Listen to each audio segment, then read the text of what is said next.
Welcome to 360 Tamil. இன்னைக்கு இந்த வீடியோல நம்ம எந்த படத்தோட எக்ஸ்பிளனேஷன் பத்தி பார்க்க போறோம்னா, மலையாள சினிமால 2015ல வெளியான சென்ட் மேரிஸ்லே கொலபாதகம் அப்படின்ற படத்தை பத்தி தான் பார்க்க போறோம்.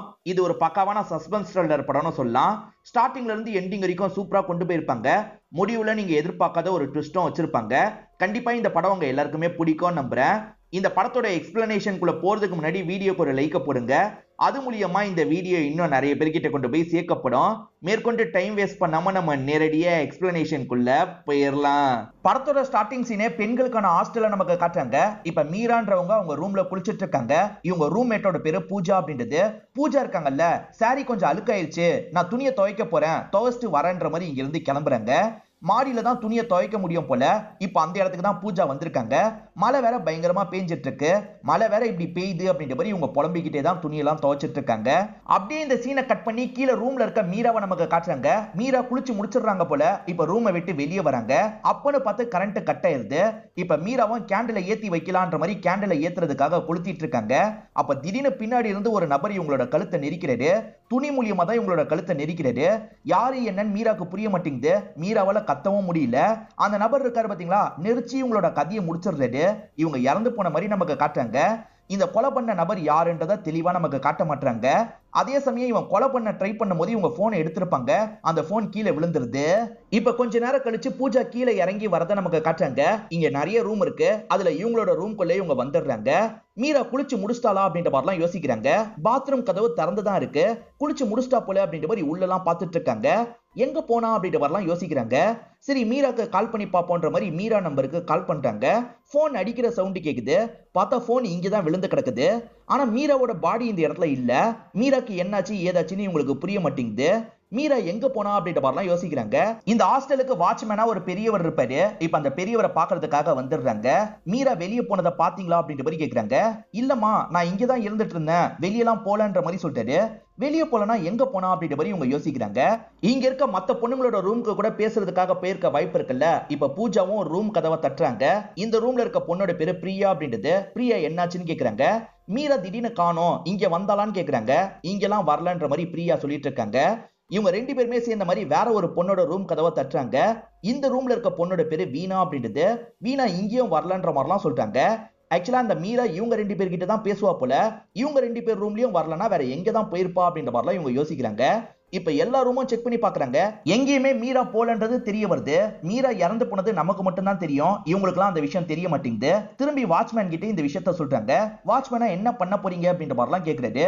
தெரியல, திரும்பி தேடி பார்க்கணும்ன்ற மாதிரிலாம் இவங்க தேடி பாக்குறாங்க. அப்பயுமே கிடைக்கல.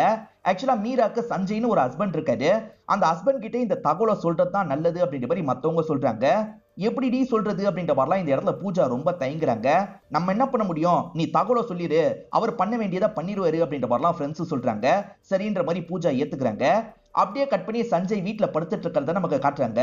இப்போ ஒரு த்ரில்லர் படம் தான் பார்த்துட்டு இருக்காரு. இவர் படம் பார்த்துட்டு இருக்கும் போது போன் கால் வருது. பூஜா தான் கால் பண்ணிருக்காங்க. மீரா காணாம போயிருக்காங்கல்ல, அதை பத்தி எல்லாம் சொல்றாங்க. திடீர்னு காணாம போனாங்க அப்படின்ற மாதிரிலாம் சொல்றாங்க. இது திடீர்னு காணாம போனாலா அப்படின்ற மாதிரி இவர் பயங்கரமா ஷாக்லாம் ஆயிட்டு இருக்காரு.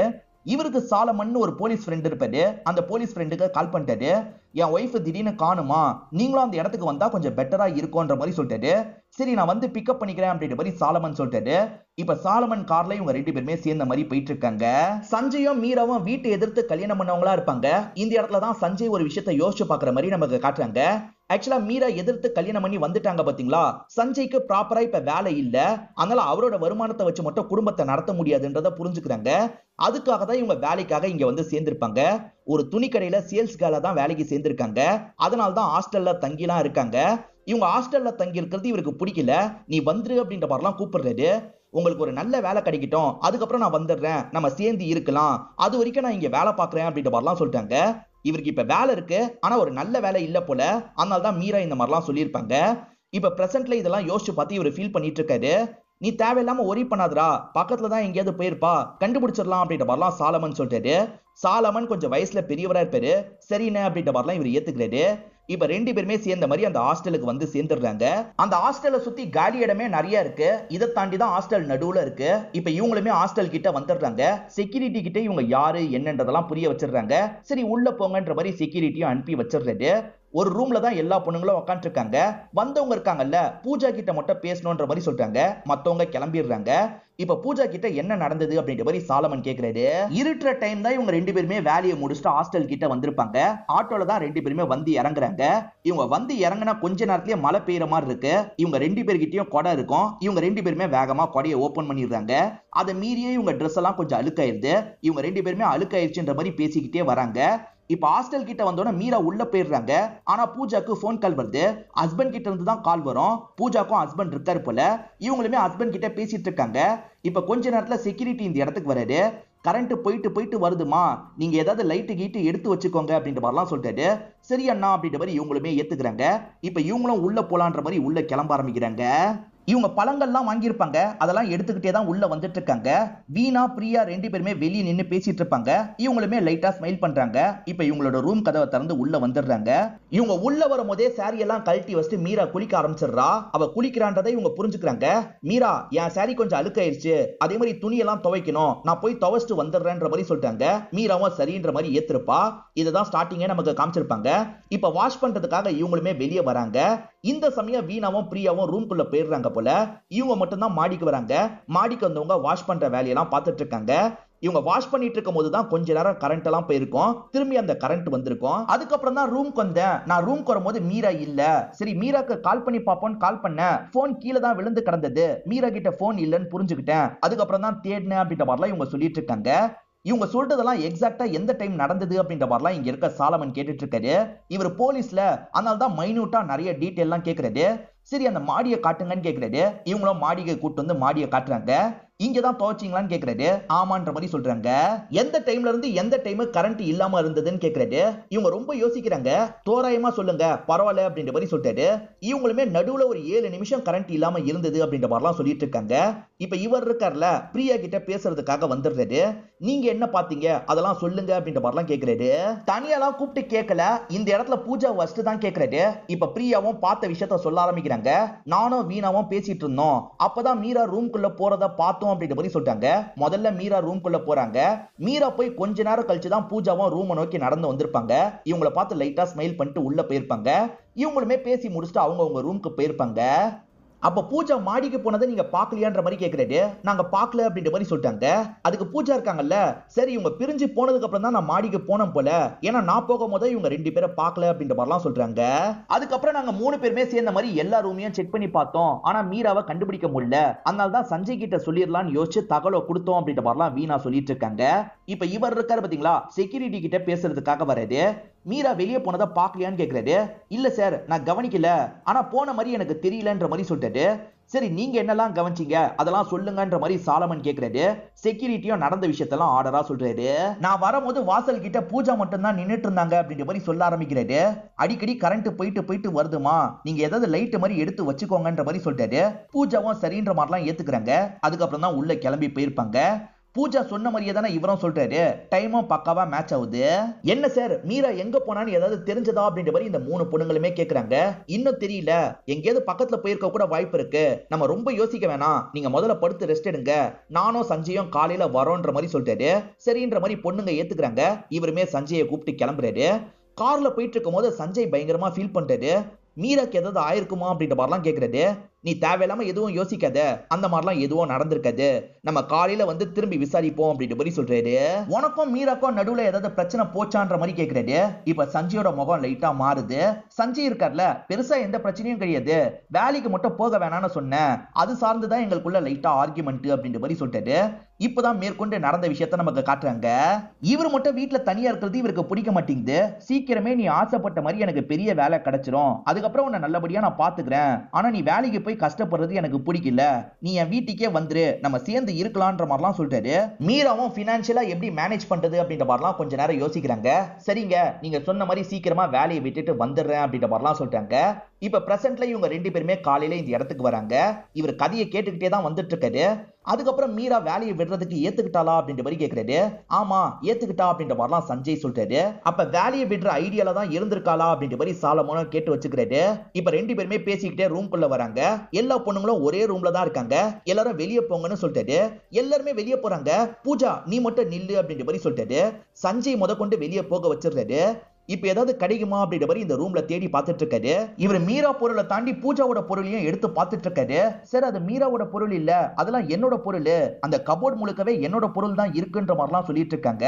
அந்த கபோர்ட்ல பார்த்தா லேப்டாப் இருக்கு, அதே சமயம் ஒரு போன் இருக்கு, இதெல்லாம் உன்னோடதா அப்படின்ற மாதிரி கேக்குறாரு. ஆமா சார் என்னோடது அப்படின்ற மாதிரிலாம் இவங்க சொல்லிட்டு இருக்காங்க. வெளியே நின்னுட்டு இருக்க சஞ்சய் கிட்ட பிரியா பேசுறாங்க. கவலைப்படாதீங்க சஞ்சய், சீக்கிரமாவே மீரா கிடைச்சிருவா அப்படின்ற மாதிரிலாம் சொல்லிட்டாங்க. இப்ப சஞ்சய் இருக்கார்ல, ஆக்சுவலா மீராக்கும் பூஜாக்கும் நடுவுல ஏதாவது பிரச்சனை போச்சான்னு கேக்குறாரு. அந்த மாதிரிலாம் எந்த பிரச்சனையும் எனக்கு தெரிஞ்சு நடக்கல அப்படின்ற மாதிரிலாம் பிரியா சொல்லிட்டு இருக்காங்க.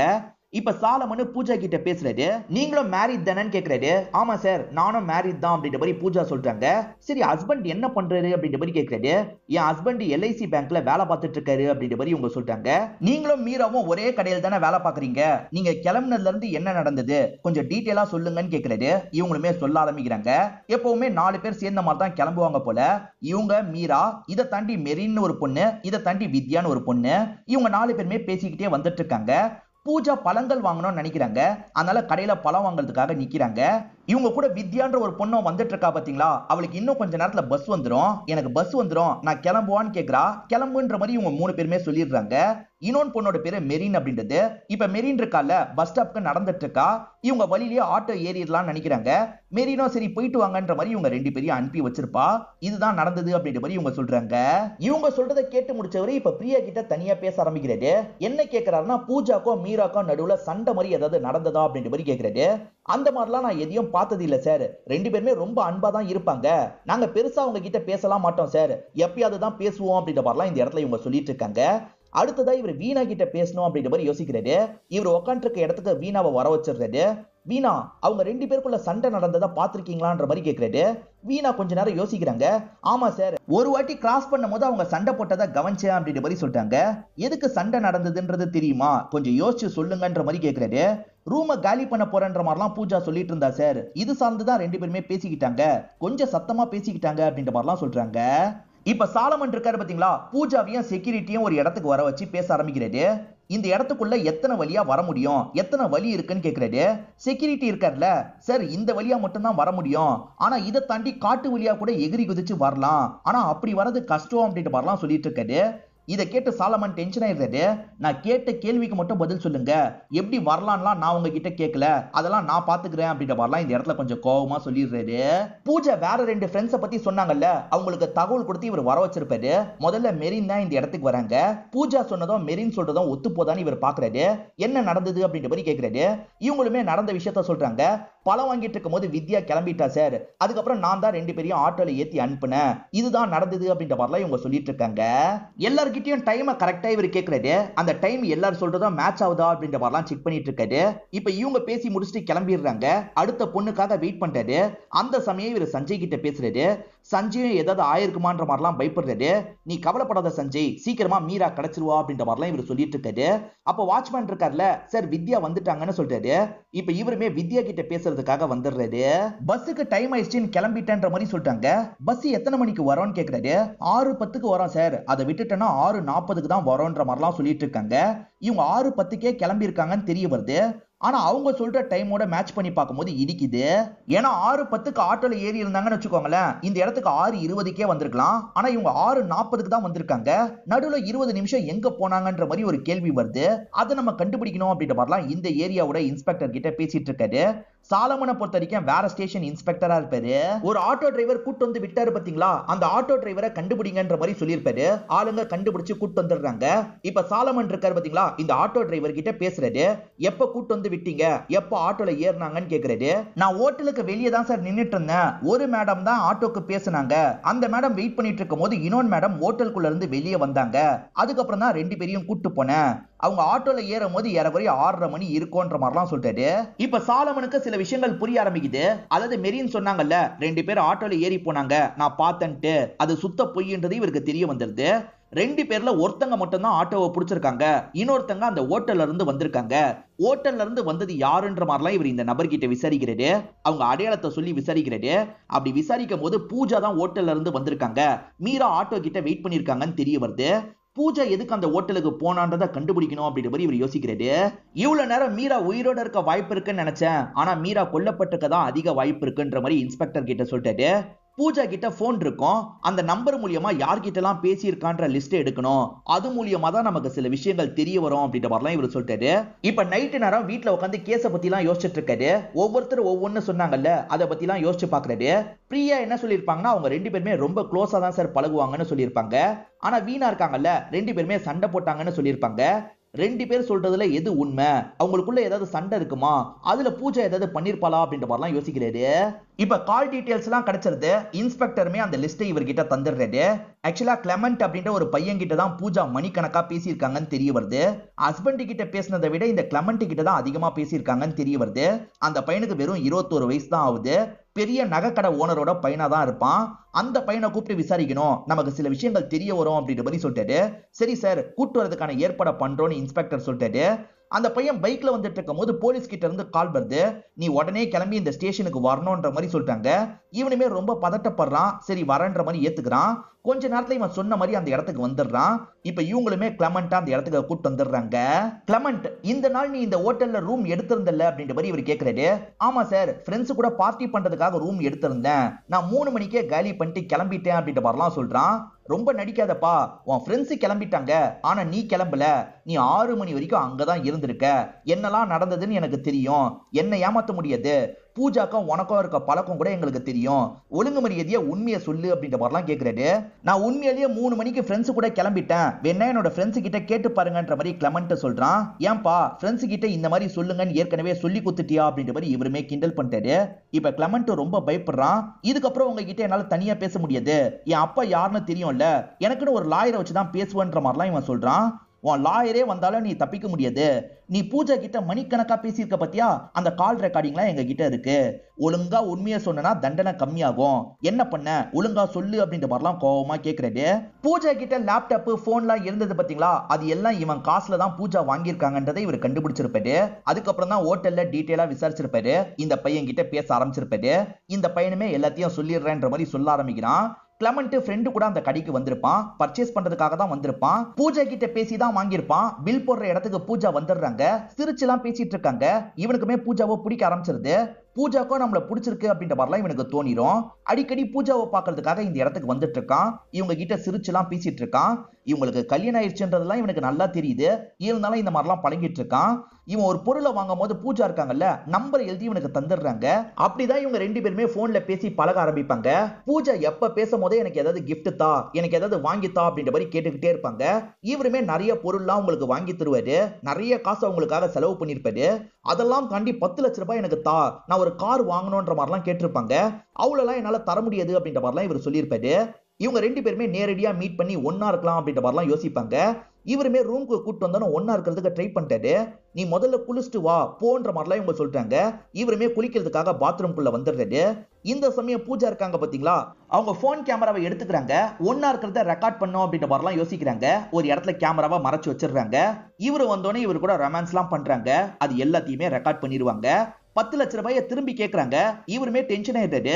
எப்ப பாரு என்கிட்ட காசு கேட்டுக்கிட்டே இருக்க, நான் உனக்கு எவ்வளவுதான் செலவு பண்ணுவேன், உனக்கு என் மேல விருப்பம் கிடையாது, என் காசு மேலதான் விருப்பம்ன்ற மாதிரிலாம் கோவப்பட்டு இருக்காரு. இவங்களுமே பதிலுக்கு கோவப்படுறாங்க. வண்டியை நிறுத்துன்ற மாதிரி சொல்லிட்டாங்க. உனக்கு போன்ல ஒரு வீடியோ அனுப்பியிருக்கேன் பாருன்ற மாதிரி சொல்லிட்டாங்க. இவனுமே வந்திருக்க வீடியோவை பார்த்து ஷாக் ஆயிடுறான். இவங்க ஒன்னா இருந்த வீடியோவை தான் அனுப்பி வச்சிருக்காங்க. எதுக்காக இதெல்லாம் ரெக்கார்ட் பண்ண, முதல்ல டெலீட் பண்ணு அப்படின்ற மாதிரி சொல்றான். டெலீட் பண்றேன், ஆனா நான் கேட்ட காசை நீ தா. இந்த வீடியோவை மட்டும் நெட்ல போட்டேன்னு வச்சுக்கோ, உன் அப்பாவோட பேரு டேமேஜ் ஆயிடும், என்ன சொல்ற அப்படின்ற மாதிரிலாம் மிரட்டுறாங்க. ஒரு கொடுமையை பாருங்களேன், எல்லா படத்துலயும் பையன் மிரட்டுற மாதிரி தான் காமிப்பாங்க. இந்த படத்துல தான் கொஞ்சம் வித்தியாசமா பொண்ணு மிரட்டுற மாதிரிலாம் காமிக்கிறாங்க. பணத்தை ஏற்பாடு பண்ண இவனுக்கு 1 வாரம் தான் டைம் தந்திருப்பாங்க. அந்த 1 வாரம் முடிஞ்சதுக்கு அப்புறம் ஹோட்டல்ல மீட் பண்ற மாதிரி பிளான் இருக்கும். உண்மையில 2 பேர் ஆட்டோல ஏறி கிளம்பி இருக்க மாட்டாங்க. மீரா நீ ஆட்டோவை பிடிச்சி வெயிட் பண்ணு, நான் வந்துடுறேன்ற மாதிரி தான் பூஜா இவனை பாக்குறதுக்காக வருவாங்க. இவன் ரூம்ல உட்காந்து டிவி எல்லாம் பார்த்துட்டு இருக்கான். இப்ப வந்தவங்க இருக்காங்கல்ல, அன்னைக்கு பேசினதுக்காக மன்னிப்பு கேக்குறாங்க. என்னோட ஹஸ்பண்ட் தான் கார் வேணும்னு கேக்குறாரு, அதனால தான் உங்ககிட்ட கொஞ்சம் ஃபோர்ஸ் பண்ணிட்டேன், சரி காசை தான்ற மாதிரி கேக்குறாங்க. இவன் கொஞ்ச நேரம் முழிச்சுக்கிட்டே இருக்கான். என்னாச்சுன்னு கேக்குறாங்க. இல்ல நான் ட்ரை பண்ணேன், இருந்தாலும் காசை ஏற்பாடு பண்ண முடியல அப்படின்ற மாதிரி சொல்லிட்டாரு. இதை கேட்டு இவங்க பயங்கரமா டென்ஷன் ஆயிடுறாங்க. நீ இந்த மாதிரிலாம் சொன்னா கேட்கவே மாட்ட, சீக்கிரமாவே இந்த வீடியோவை அப்லோட் பண்றேன், அப்பதான் நீ திருந்துவே அப்படின்ற மாதிரிலாம் மிரட்டிட்டு இருக்காங்க. இவன் ரொம்ப பயப்படுறான். ப்ளீஸ் வேணான்னு சொல்றான். ஆனா பூஜா கேட்காம இங்க இருந்து கிளம்புறாங்க. பூஜா கீழே வரும்போது மீரா இருக்காங்கல்ல ஆட்டோவை புடிச்சு வச்சிருப்பாங்க. ரெண்டு பேருமே சேர்ந்த மாதிரி இப்பதான் கிளம்ப ஆரம்பிக்கிறாங்க. இதுதான் நடந்தது அப்படின்ற மாதிரிலாம் இவன் சொல்லிட்டு இருக்கான். அதுக்கப்புறம் என்ன நடந்தது ஒழுங்கா சொல்லு, எனக்கு எல்லாமே தெரியும்ன்ற மாதிரிலாம் இங்க இருக்க சாலமன் மிரட்டுறாரு. இந்த பையனுமே பயப்படுறான். அதுக்கப்புறம் என்ன நடந்தது அப்படின்றத சொல்ல ஆரம்பிக்கிறான். அவங்க வீடியோவை நெட்ல லீக் பண்ணிட்டா என்ன பண்றது அப்படின்ற மாதிரி இவனுக்கு பயம் வந்திருக்கும். இவன் ஃபாலோ பண்ணி பின்னாடியே வந்துட்டு இருப்பான். இப்ப ரெயின் கோட்லாம் போட்டுக்கிறான். உள்ள நுழையணும் அப்படின்ற மாதிரிலாம் யோசிக்கிறான். பூஜாக்கு ஹஸ்பண்ட் கிட்ட இருந்து போன் கால் வந்தது பாத்தீங்களா, அவங்க போன்ல பேசினதெல்லாம் இவன் தள்ளி இருந்து கவனிச்சிருப்பான். அப்பதான் வாட்ச்மேன் அந்த இடத்துக்கு வருவாரு. வாட்ச்மேன் வரும்போது மட்டும் இவன் சட்டுன்னு மறைஞ்சுக்கிறான். வாட்ச்மேன் கொஞ்சம் தள்ளி போயிடுவாரு. இப்போ உள்ள போலான்ற மாதிரி உள்ள வந்துட்டு இருக்கான். பூஜா ரூம்குள்ள போனாங்கல்ல, இவனுமே போயிடலான்ற மாதிரிலாம் நினைச்சிருப்பான். ஆனா அந்த இடத்துல ரெண்டு பேர் பேசிட்டு இருக்கிறத இவன் கவனிச்சிருப்பான். பேசிட்டு இருந்தவங்க திடீர்னு பிரிஞ்சு கிளம்ப ஆரம்பிக்கிறாங்க. அதுல வீணா இவனை நோக்கி வந்துட்டு இருக்காங்க. இவன் பயம் வந்து ஒரு இடத்துல போய் ஒளிஞ்சுக்கிறான். இந்த கிளமண்ட் ஒளிஞ்சிட்டு இருக்க டைம் தான் பூஜா இருக்காங்க பாத்தீங்களா, துணியெல்லாம் வாஷ் பண்றதுக்காக மாடிக்கு ஏறி போயிருப்பாங்க. அவங்க ரூமை விட்டு வெளியே போனதெல்லாம் இவனுக்கு தெரியாதுல்ல, அவங்க இன்னும் ரூம்குள்ள தான் இருக்காங்கன்ற மாதிரி இவன் யோசிச்சிருப்பான். இப்ப இவன் இருக்கான்ல சைலண்டா ரூம்குள்ள வந்துடுறான். பூஜா தான் குளிச்சிட்டு இருக்காங்கன்ற மாதிரிலாம் யோசிக்கிறான். ஆனா உண்மையில மீரா தான் குளிச்சிட்டு இருப்பாங்க. இதெல்லாம் இவனுக்கு தெரியாது. வந்தா அட்டாக் பண்ணிடலான்ற மாதிரி யோசிக்கிறான். இப்ப இங்க இருக்க ஷாலை எடுத்து ரெடியா இருக்கான். வந்தா கழுத்தை நெரிக்கிறது தான் இவனோட பிளானா இருக்கும். இப்ப மீராவும் குளிச்சு முடிச்சுட்டு கதவை திறந்து வெளியே வராங்க. அப்பன்னு பார்த்து கரண்ட் போயிடும். இது கண்டிப்பா பூஜான்ற மாதிரி இவன் நினைச்சிடறான். சட்டுன்னு பின்னாடி வந்து இவங்களோட கழுத்தை நெரிக்க ஆரம்பிக்கிறான். யாருன்னு இவங்க கத்துறதுக்காக வராங்க. இவன் நெரிச்சதுல அவங்களால கத்தவே முடியல. அதனால இவனுமே சாவடிச்சிடறான். அதுக்கப்புறம் தான் கரண்ட் வருது. சாவடிச்சது பூஜா இல்லைன்னு தெரிஞ்சோடனே இவன் பயங்கரமா ஷாக் ஆயிடுறான். அச்சச்சோ தப்பா சாவடிச்சிட்டுமே அப்படின்ற மாதிரி வேகமா அங்க இருந்து கிளம்ப ஆரம்பிச்சிருப்பான். இவன் ஹாஸ்டல்ல எங்கேயாவது தான் பாடியை மறைச்சு வச்சிருக்க வாய்ப்பு இருக்குன்றது இவருக்கு நல்லா தெரியுது. எங்க மறைச்சு வச்ச சொல்லுன்ற மாதிரிலாம் சாலமன் கேக்குறாரு. இவனுமே மறைச்சு வச்ச இடத்த பத்தி சொல்றான். இப்ப இவர் இருக்கார்ல கிளம்பி அந்த இடத்துக்கு வந்துடுறாரு.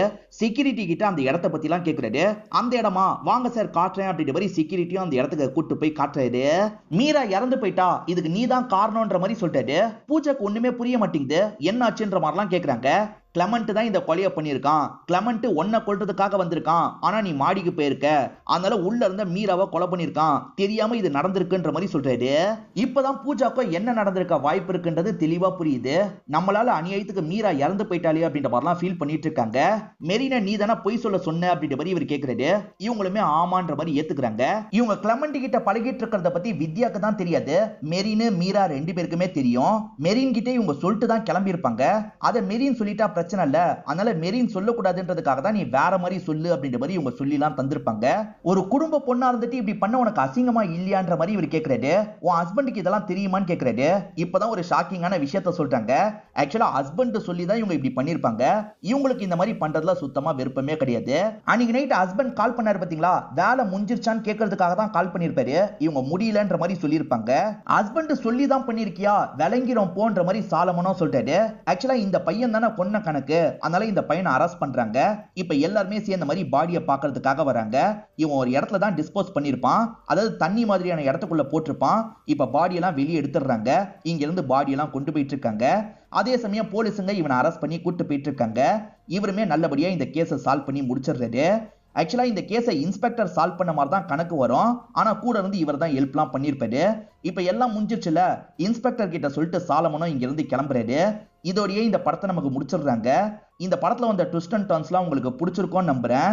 இந்த வீடியோ உங்களுக்கு பிடிச்சிருந்ததுன்னா லைக் பண்ணுங்க, கமெண்ட் பண்ணுங்க, மறக்காம 360 தமிழ் சேனலை சப்ஸ்கிரைப் பண்ணுங்க. தொடர்ச்சியா இந்த மாதிரி வீடியோக்கள் வந்துகிட்டே தான் இருக்கும்.